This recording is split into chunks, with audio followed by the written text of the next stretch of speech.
Well, I have this, yeah.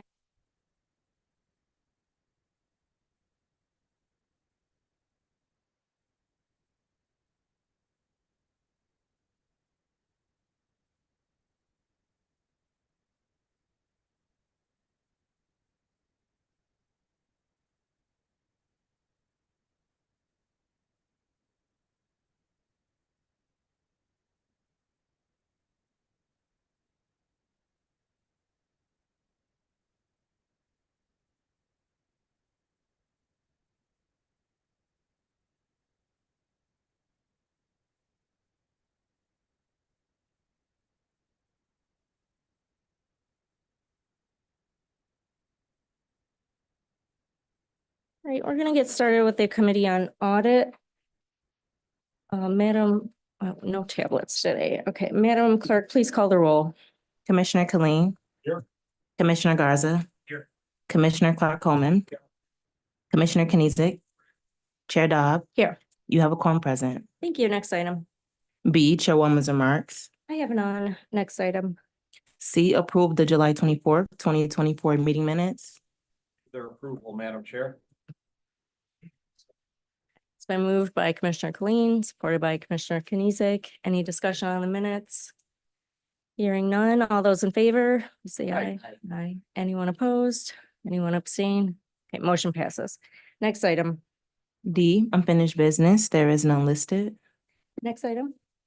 Item 1, under new business, forwarding a final copy of the Office of Legislative Auditor General's Consulting Report on Budget-Sensitive Issues, review of the county's annual comprehensive financial report for fiscal year 2023. All right, I'll turn it over to our Auditor General. Marcy Coro, Auditor General.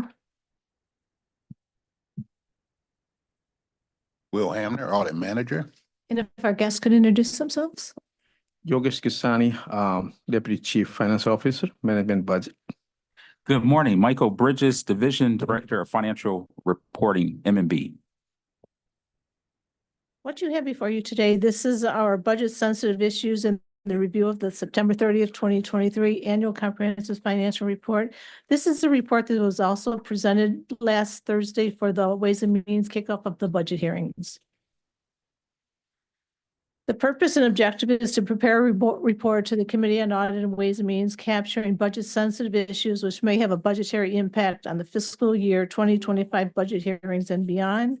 And our scope is May 1st, 2023 to June 30th, 2024. The first section we're going to cover is the general fund and can be found on pages 3 and 4 of the OAG's actual report. Total revenues increased by $60 million, largely due to an increase in property tax collections from higher property valuation, better performance on investment earnings, and more fee revenue from user activities resulting from the economic recovery from the pandemic. The increase in property tax revenues was about $10.2 million, increase in interest revenue and rent, $21.5 million, increase in federal grants, $6.6, and an increase in charges for service revenue of 16.5. Total expenditures decreased by 106.7 million, primarily attributable to operating expenses of general government, judiciary, and public safety, which were recorded in other funds where ARPA grant funding was utilized. The fund balance increased by $83.1 million over prior year. A majority of the increase is unassigned. The unassigned fund balance is $334.8 million. It includes 23 for budget stabilization, which was consistent with the prior years. Our impact action items that commission leadership should request administration submit an annual report analyzing costs of delivering mandated services and proposing service fee increases as deemed necessary. We believe this is important because as fees increases, for example, on food service inspection programs, you don't want to have to increase your fees after 10 years because then it could be a dramatic increase, where if you increase them gradually, will have a slighter, less impact on the consumers. And management's response is on page 4. Any questions on that area? Madam Chair. Commissioner Colleen? Yeah, and thank you. And Madam Auditor General, your proposed action. We had gone well over a decade, I believe, without increasing any fees. And we did that one year. And about 10 years ago. about 10 years ago. All of our phones lit up, every restaurant, every place that had to be inspected was like, what the? And it was discussed at that time that we do it incrementally. Now we've gone another 10 years. And to capture that's gonna be another round of phone calls, but I think it's an excellent suggestion. So thank you, Madam Chair. The next section is the general fund balance. It's pages 5 and 6 of the OAG report. The general fund increased by $83.1 million as identified before. In the non-spendable, it's about $19.2 million. Restricted for inpatient hospitalization and community and economic development is about 14.2. Committed for judiciary is 7.9. Assigned for general government is 11.9. And the unassigned is $334.8 million for the total fund balance of $388 million. Our impact action items, commission leadership should continue to monitor the general fund balances amounts allocated for budget stabilization. No questions on that? Thank you, Madam Chair. Could you define non-spendable for me, Madam Auditor General? If it's money, I believe it's spendable. At least my money is. Non-spendable would be similar to a restricted account, and I'm looking at this. I think maybe Yogesh can provide more Yes. detail on the non-spendable. Yes, I can provide. Again, through Madam Chair, Yogesh Kisani again, the CFO. Non-spendable by definition is prepaid expenses, inventory, right? Sometimes an interfund payable, if there is some fund goes in deficit, and if they don't have enough sufficient fund or cash available, then general fund has to supplement. But I would say this year, normally we have a less than 7-8 million, but this time there was a higher prepaid expenses that we paid off. And then we just have to reclass. Michael, help me out here. Okay, we just have to reclass. So that's correct. that's a non-spendable. That means money is spent already. Right. It's just kind of reclassing for GASB reporting. Thank you, Madam Chair. Thank you. Going on to our next area, which can be found in 6 and 7 of the actual report, is the unassigned unrestricted fund deficits and the deficit elimination plans. The CDBG had about $953,000 deficit. Raise the age was about $137,000. Central services was about $3.8 million. Environment was about $23,000, and buildings and ground was about $703,000. However, only the CDBG was required to submit a deficit elimination plan to the state. And this, according to the CAFR, the deficit was due to the recording of grant reimbursable expense prior to the fiscal year ending, and the offset was received in fiscal year 23. Deficits in the internal service fund were a result of recording the net pension liability and the OPEB liability. The impact action is continue requesting periodic updates on the progress of eliminating existing fund deficits and the notification of projected and potential deficits and causing factors. Going on to the next area, which is found in page 7 and 8 of the OAG report, the county debt and bond ratings. Bond ratings and outlooks remain the same since last year. All 3 rating agencies cited the county's sound fiscal management and successful operation restructuring. Moody's rating was A1, S&P's A, and Fitch's was A, all with a stable outlook. And the impact action item was continued monitoring of bond ratings and request administration continue providing communication regarding rating changes. I think Yogesh may speak to, I believe there may have been a change since the report was issued. That's correct.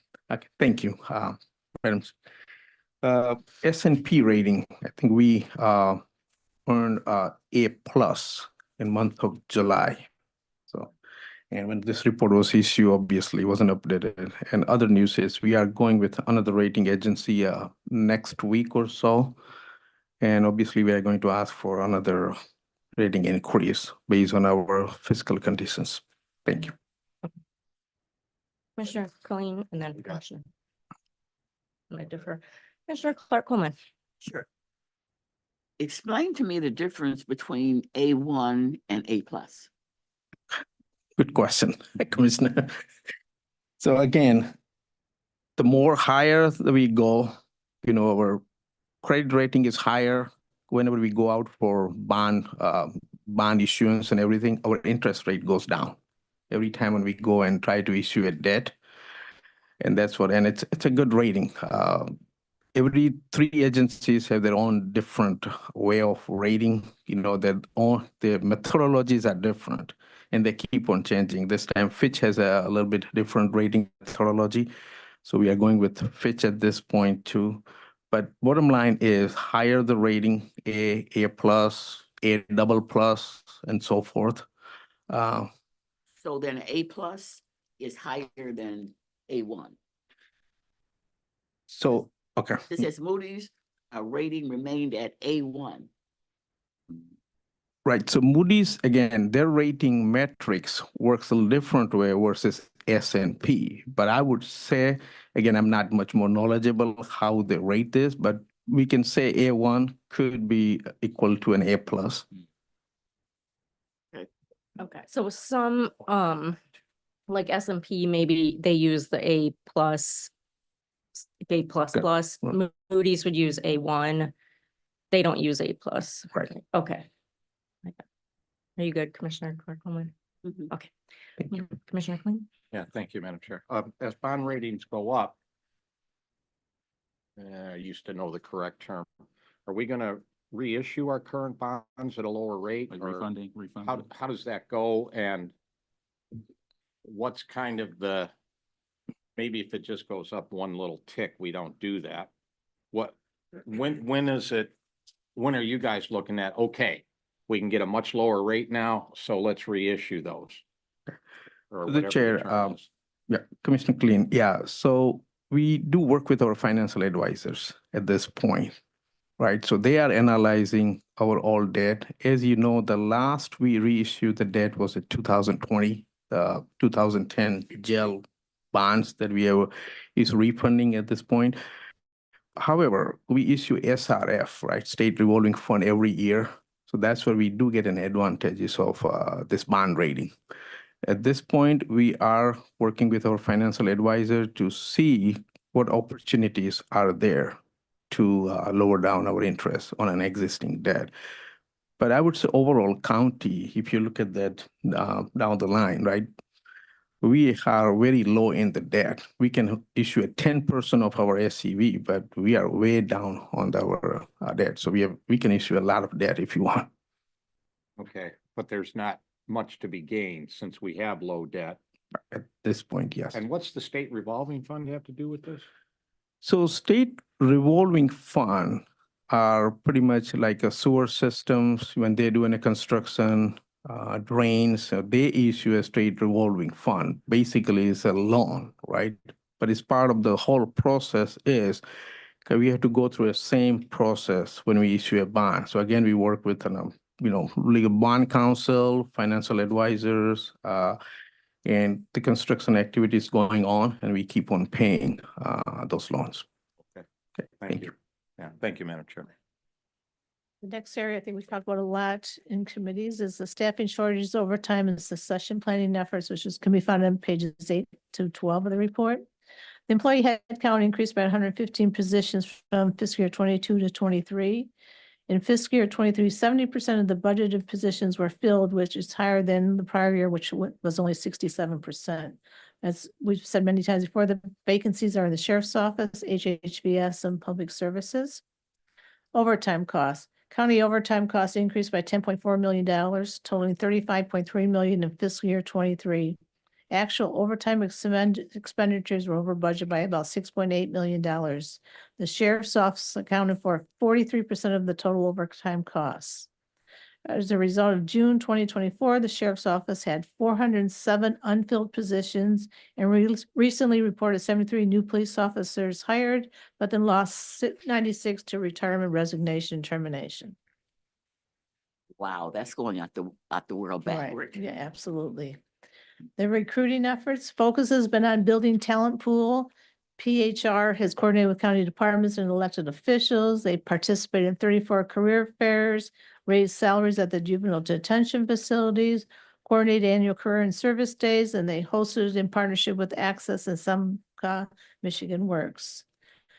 Retention efforts is to work with county employees to ensure job descriptions are accurately reflecting duties, responsibilities, and qualification. Work with union leaders to negotiate benefit enhancements, which included a reduction in healthcare premiums from a contribution of 25% to 20%, increase the wage bonus from $100 to $20, and free parking for all county employees.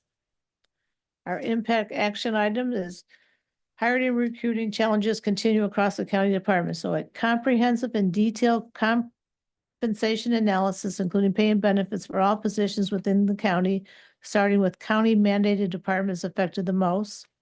A countywide what-if cost analysis of improved employee health benefit provisions. Continued monitoring of reasons for voluntary employee departures. The action taken to remediate recurring employee departures. Continued updates on the status of staffing shortages, progress of hiring initiatives, and the related impact on key county initiatives and mandated services, and continued periodic updates from personnel human resources on implementation of the progress of succession planning. Any questions in this area? No. Next area is the retirement system funding, which is found on page 12 to 15 of the report. There's a 66% funding ratio at 9/30/2023, which is in compliance with Michigan Public Act 202 of 2017, and it's up 1% from the prior year. County contribution to the retirement system exceeded the required minimum by about $7.7 million. However, there's potential cash flow concerns.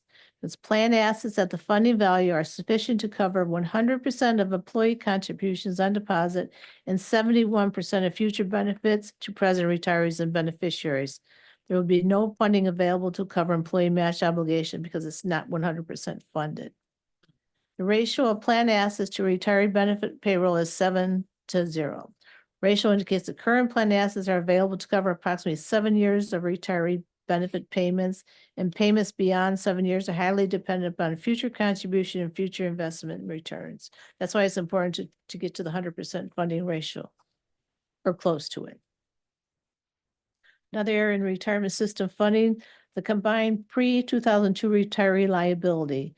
In July of 2017, the county, Wickers, and the Wayne County Airport Authority entered into a retroactive memorandum of understanding to memorialize the airport's 10.25% share of retirement obligations for individuals employed by or retired from the airport prior to 2002. The year the airport became an authority and assumed the operational jurisdiction of the Detroit Airport and Willow Run. The memorandum of understanding obligated the airport to make payments totaling $22 million over a 5-year period ending on September 30th, 2020, after which times the three parties would come together and settle any remaining unfunded portion of the liability.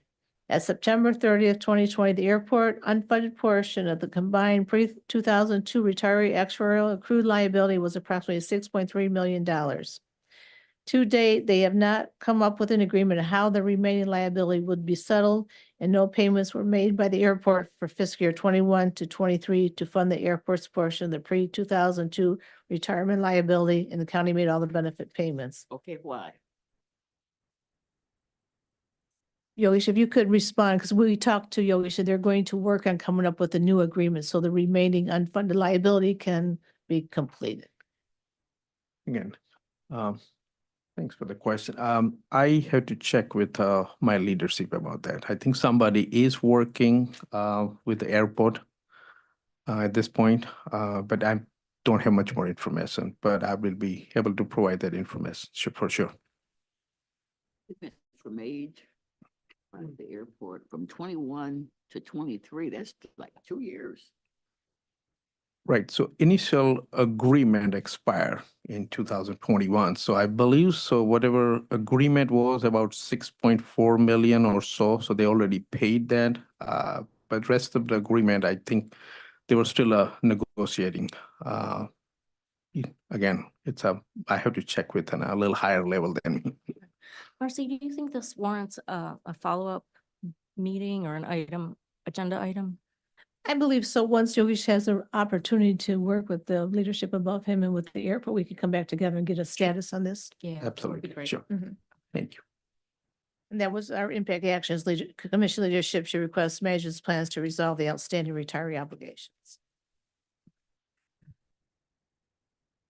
Next is the delinquent tax revolving fund. $24.2 million increase in total fund net position over the prior year. It was $227.5 million at September 30th, 2023, up from $203.3 million at September 30th, 2022. 100% of the assets totaling $406 million are pledges collateral for repayment of the tax revenue notes. $23.5 million increase in transfers to the general fund. In fiscal year 2022, the transfers were $6.5 million. In fiscal year 2023, the transfers were $30 million. Surplus transfers are expected to decline in the future.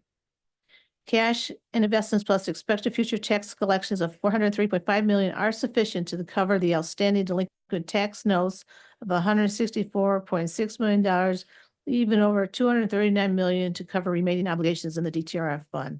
A lot of this are being reserved for the Raffaele case, which I believe was just resolved at the Michigan Supreme Court. So I think it's just a matter of determining what actually is owed.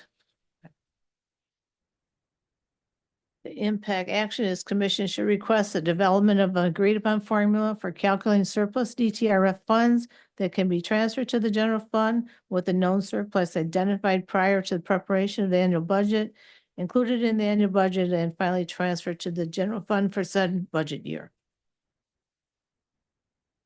Thank you, Madam Chair. Okay, I was with you till you threw in the Raffaele case. What is that? What did that determine?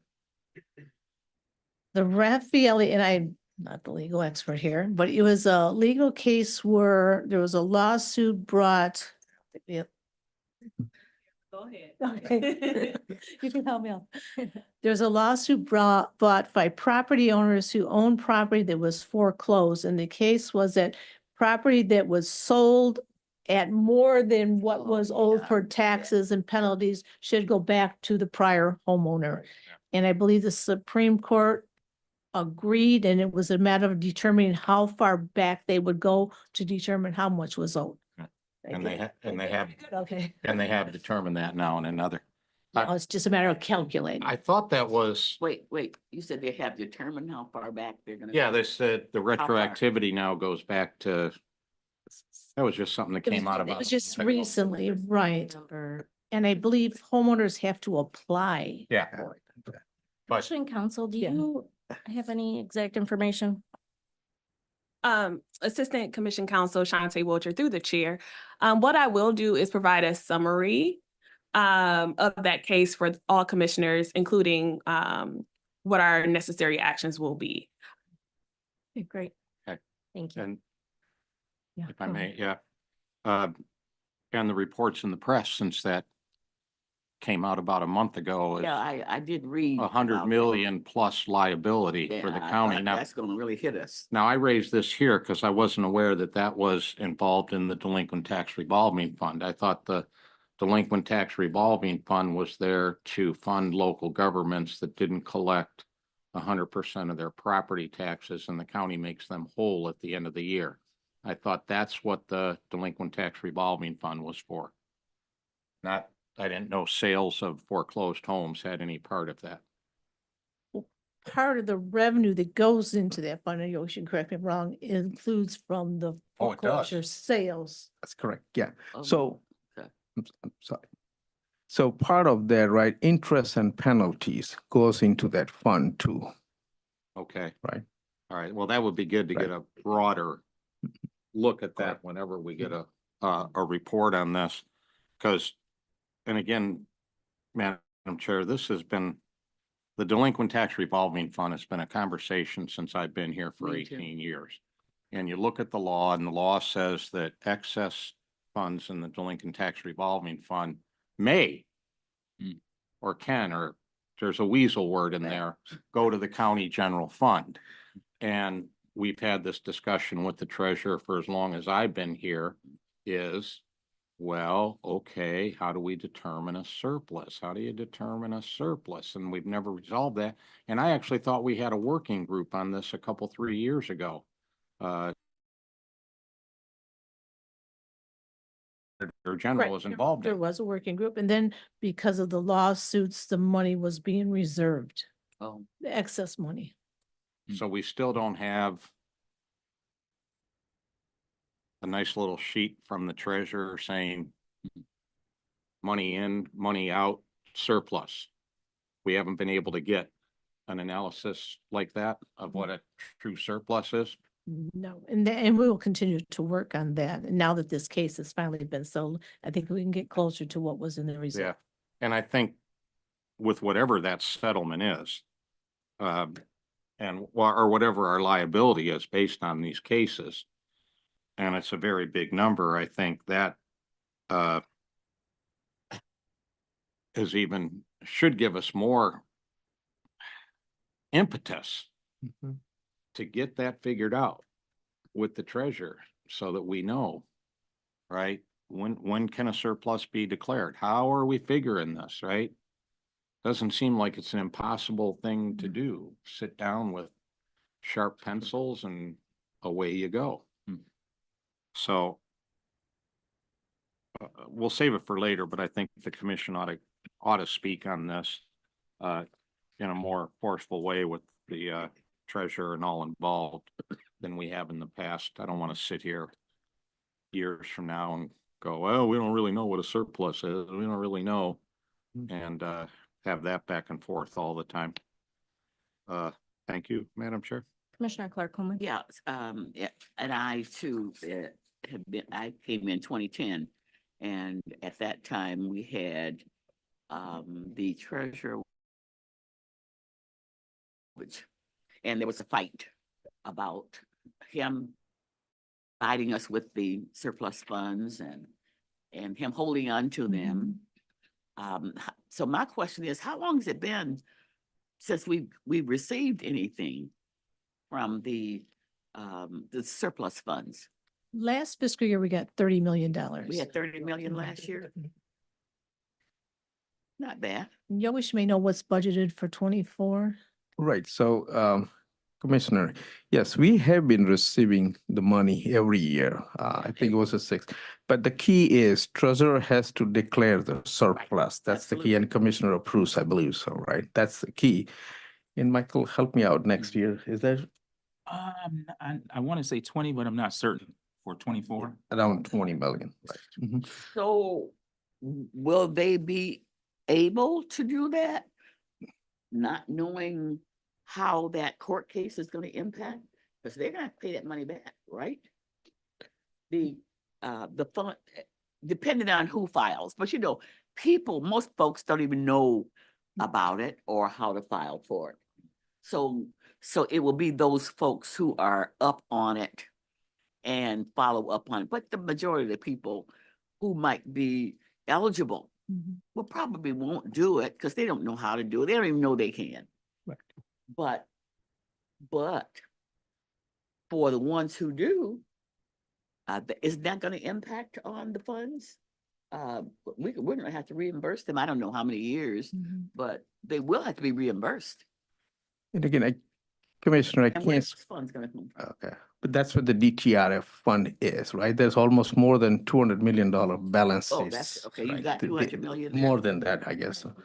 They're keeping that balance. And again, I don't want to speak for legal, but there's some statute of limitations too, I think. You can't just go back up 10 years. But again, that's something Treasurer's office is working with, Corp Counsel to come up with a solution. Well, the good thing is that we don't have to do it ourselves. Right. I mean, we don't have to just automatically send everybody funds Right. who might be eligible. They have to actually apply for it, Correct. which is going to That is correct. probably save us. Okay. Commissioner Clayton. Yeah, thank you, Madam Chair. On this, just for the record, last year, based on this court ruling, Oakland County set aside 38 million. They thought that was their. And of course, we're much more than that, but one county in response to this lawsuit last year, Oakland, set aside 38 million for their liability as far as this goes. So if we have 100 million, 200. we'll see how this all works out, right? With whether they have to apply or any of Well- that kind of stuff. I don't know if that's all set in stone, but And I don't think, I don't want to discuss today, but I don't want to say all of that money can come out of the DTRF. We're gonna need legal opinions on that and where that money needs to come from. So there's a lot to go on this, but we're staring down over $100 million of liability. No, we got 200 million in the tax revolving fund. Well, that's what's in the tax revolving fund, but people that estimate this, because there's been a couple of press reports on this, estimate that the county, Wayne County's 38 million was set aside in Oakland. The Wayne County liability will be north of 100 million. So, thank you, Madam Chair. Okay. Yeah. All right, let's proceed. Next is tax reverted properties transferred to the land bank. In 2017, Wayne County Treasurer Land Bank executed an IGA where the treasurer would transfer certain tax reverted properties to the land bank. These are the properties that do not sell at the first and second auction. The land bank agreed to obtain the title and demolish, manage, and maintain and market the properties in exchange for a per property amount paid by the treasurer's office.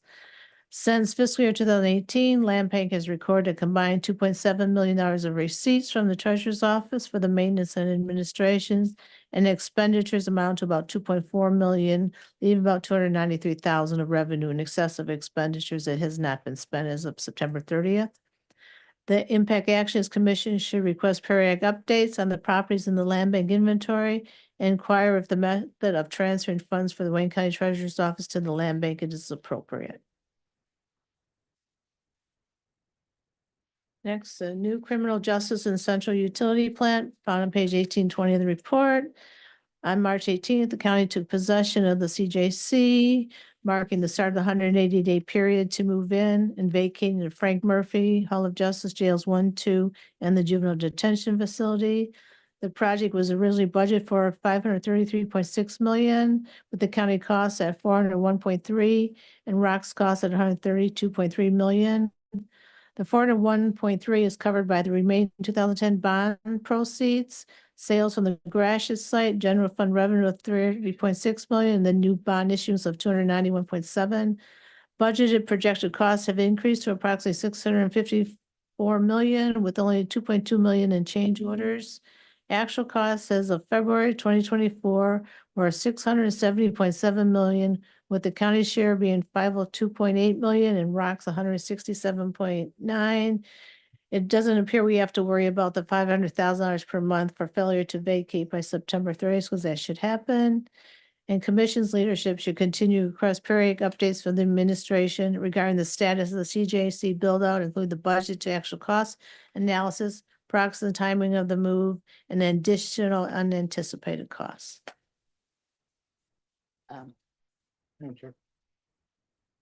Yes. And then I just want to comment on a little irony here. We signed an agreement, 401,000 would be the cap for the county. And that cost overruns would be taken by the other party in the contract, that they would handle cost over that. Now we have approximately a 654 million increase in the county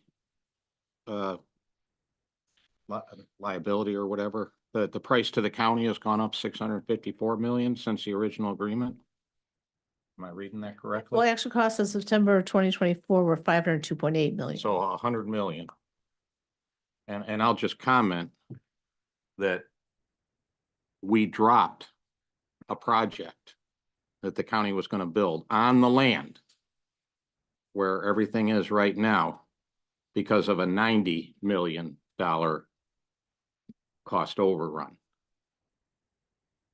And I just think it's a little ironic that now 10 years later with this project, we're running over 100 million. And the final bills aren't all in yet. But here we go, moving on. Just the irony of it strikes me. Thank you, Madam Chair. Commissioner Clark. Kim, on that, I think there was something in there about if the cost overruns Yes. were the fault of Rock. Right. But if we added stuff, and that did happen, Mhm. if we add stuff, then they're not necessarily responsible for the cost overruns of something that they didn't originally agree on. But on that subject, a few of us did go on a tour last week, I think it was. Commissioner Garza and I think are the only ones here that did go. That facility is impressive. We toured it, and the good thing about it is, although there are 5 buildings, you don't have to go outside for those buildings. You know, you can just walk right from inside, you know, like a long hallway to get from one building to the other building. But the courtrooms are gorgeous. And if the sheriff comes in here and talks about his office, that he doesn't have, that he doesn't like his office, then I'm gonna switch with him. Because they've got nice offices. The building is very nice. What did you think about it? The whole Yeah. process, the whole project, I think It's, is impressive. It's, Madam Chair, it's a state-of-the-art facility. It's great. I mean, all of the offices that we've seen and all the facilities within the complex are just absolutely amazing. So I agree with Commissioner Clark Coleman, absolutely. And technology, but is top notch.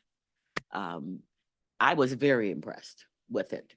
And I was very impressed with the courtrooms. I think there were 26 or something like that. Yeah. Courtrooms, and they have and they have this safety precaution in front of the judge that should someone try to start something, everybody can run back there, and it's all gun, armor proof and all that sort of thing. It can run back in that area back there and be protected. But it is, that's just one of the small things.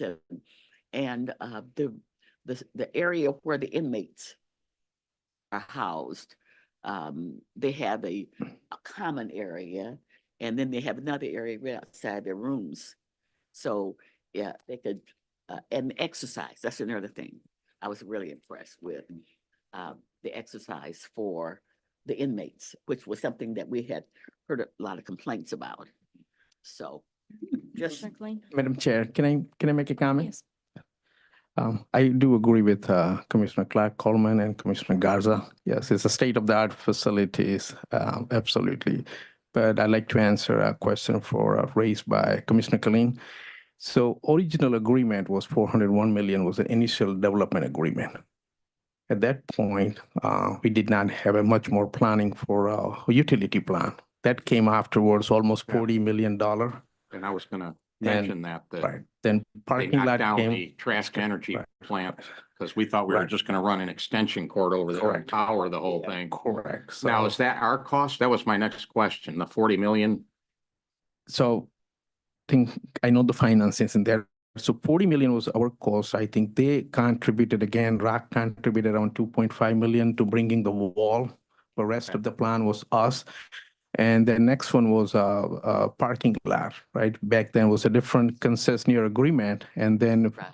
we bought over almost $28 million parking lot. So in addition to that, I think we have changed a lot of design based on some court's requirement. And certain things go through me still. We have I don't know how many TVs are there with the sheriffs and everybody. And plus IT, it's a state-of-the-art facilities, I would say. Yes. So it's not an overrun, so to speak, because there are so many things were done. And again, agree with Commissioner Clark Coleman about ROC's contribution. And this was signed before COVID. And after COVID, prices has skyrocketed for materials, which we were not responsible. They were responsible. So their initial contribution, whatever it was, it did go up quite a bit too. Well, Go ahead. if I may, Go ahead. and not all is said and done yet either. But when we have those numbers, because like you say, there was some things, you know, there was 100 million difference now, but one thing I'm looking at in this report is a mere 2.2 million in change orders. So it wasn't like the county piled up, you know, a huge number of change orders that we should be liable for because we asked for it under the terms of the original contract. So I think we very carefully need to account for all these dollars, where they came from. I understand with the power plant, I want to see the numbers on the parking lot because there was a provision in there that the other party would collect the 30 million over years for the parking lot. So I don't know how that plays in to the equation. But we jumped early and we did the 30 million up front. So to lay out all of those things, why did it start at this? Why did it wind up at this? And when I only saw 2.2 million in change orders, I'm thinking, well, that's not a lot. But I don't know if I want to pursue this today. Pursue it at the appropriate time, perhaps here or in another committee. But it's just striking to me that that's how this has gone. When we scuttled something a few years back would have been a lot cheaper for a similar amount of money for around 100 million. So again, thank you, Madam Chair. Nice comment from Commissioner Clark. I also wanted to comment on this utility plant. We did look, you were there when we were looking at that plant is huge. I said, my little Generac looks like a little option, little baby offset of that big thing. So that if the utilities go down, go out, then it will be able to work on its own self, provide the electricity and all for it to stay. And in a place like that, a jail and a criminal justice facility, that they need to have that backup. But it is huge and it's quite impressive. And you're right, they got cameras everywhere. You cannot take a step in that building when you don't see cameras. Everywhere. It is impressive. I'm impressed. It's Okay, lots of let's impressive. Thank move you. on to Guardian Building. Guardian Building First Street Parking Garage on page 22 of the report. The net operating income decreased from 543,000 to 54,000 in 2023, and it was due to a reduction in net rent and increases in expense primarily related to electric and janitorial services. Occupancy rate was 87.5%, which was down from 87.9% in fiscal year 22. Unpaid rent increased from 148,000 to 157,000 in 2023. First Street Parking Garage holds 1,451 spaces, of which 1,624 were in use. Because of the remote working conditions, there is a difference between the amount of spaces that it holds and the amount that are actually rented out because not everybody is there every day. The impact action items, leadership should request the Guardian Building monthly operating reports be forwarded to the commission for review to allow commission leadership to monitor revenues, occupancy rates, delinquencies, and spaces leased. At one time they were provided, but they haven't been provided in some time. Implementation of Enterprise Resource Planning Connect 43. It continued through 24 and consists of the three components: the human capital management module, which has been implemented, the enterprise resource planning, and then the enterprise resource performance management. Estimated completion is 2025. Total budget is $92.8 million. Total amount spent is 35.8. And as of the steering committee's report on May of 2024, 49.3 has been spent. Impact action is continue monitoring the status of the ERP implementation and the progress as the first phase of the system is rolled out. Moving on to American Rescue Plan Act funding. The county received $339.8 million in state local fiscal recovery funds. Funding is expected to be obligated by December 31st, 2024, and fully expended by December 31st, 2026. Right now, there's 159.9 been obligated to various projects. 179.8 has been allocated to the county to use as revenue replacement. $30 million, which still needs to be re-obligated. I think this is important. This is from the workforce development contract, which was originally $50 million, which was part of batch one. The contract was reduced to $20 million, leaving $30 million that now has to be re-obligated by the December of this year. Then there's 38.4 million balance remaining in the special account for general fund projects. The impact action is to request Wayne County Recovery Plan Performance Report to review the status of amounts spent compared to amounts allocated by the project. I think this is a very useful report for the commission to see.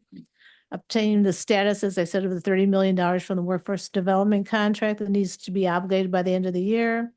Monitor the 117.9 million that's been allocated to public health funding, and employee benefits compensation enhancements, and monitor the status of the $38.4 million. And in the report, I think there's a pretty good detailed chart of the ARPA funding. And that concludes our presentation. And I'd just like to thank Yogesh and Michael Bridges for all their help in getting responses to us timely. And if you have any questions, I'm available to answer them. Great, thank you very much. Do we need to receive and file this? So moved. Support. Been moved by Commissioner Clark Coleman, supported by Commissioner Clean. All those in favor, please say aye. Aye. Anyone opposed or abstain? Motion passes. Next item. F, such other matters as may be properly submitted before the committee. I have none. Next item. G, public comments. Anyone here wishes to make a public comment to the Committee on Audit? Either in person or on Zoom or on the phone? Anyone wish to make a public comment? Last call for public comments. Did we receive any emails? No emails were Okay. received. All right, next item. Adjournment. Been moved and supported. All those in favor? No one wants to, all those in favor? Aye. All right, we are now adjourned.